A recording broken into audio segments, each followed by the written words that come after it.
The first step in developing a strong low back is learning how to use it correctly. That is finding the safe position, which is also known as the neutral lumbar spine. We're doing this in my lounge room here today, which is one of the recommendations in the guide, that you do it in the lounge room before you go to work of a morning. Make sure your low back's warmed up, ready to go when you get to the job site. First step to protecting your low back is finding the safe position, the neutral lumbar spine. We're going to lay on our back, knees bent at 90 degrees, feet are flat on the floor. So first step is we're going to roll the low back into the floor. Then we're going to roll the hips into the floor, lift the low back up off the floor. We're going to repeat several times.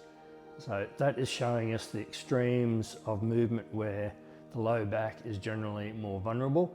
The safe position is in the middle, where you have a little bit of that lumbar curve. Once we have identified that position, basically you want to learn where that is while you're lying on the ground. Then we're going to learn how to hold it. So to hold it, we need to activate the core muscles. To do that, we're going to pull the belly button into the spine. We're not going to suck the gut into the chest. Basically, when you get it right, pull the belly button in, you'll feel these muscles on the side pushing out a little bit. So one extra little tip to getting this right, so that you do protect your low back, keep the load off the discs when you are bending and lifting. When you found the lumbar neutral position, okay, come into the middle. You've pulled the belly button into the spine. You can feel the muscles on the side activating. You can feel them coming out. We don't want the low back to then push down onto the floor. We want to make sure that little gap is being maintained as the belly button is being pulled into the spine.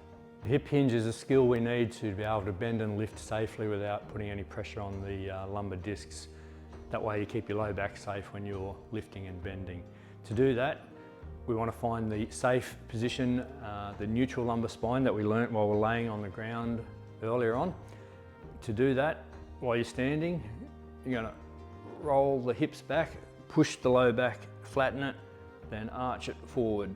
Then in between, hopefully remembering the position that we learnt while we're lying, pull the belly button in, and from there we're going to use the broomstick to develop the movement pattern to help protect the low back. You put the broomstick on the back of the head, back of the middle back, on the tailbone. Find that neutral lumbar spine, rolling the low back forward, in between, tighten the belly muscles. From there, we push the hips back, stick your butt out and tilt forward. We're going to keep our legs straight in the beginning, which is quite an exaggerated movement, but the reason for that is we're developing the skill, trying to develop some muscle memory so that when we get back into the real world, we can bend and lift safely.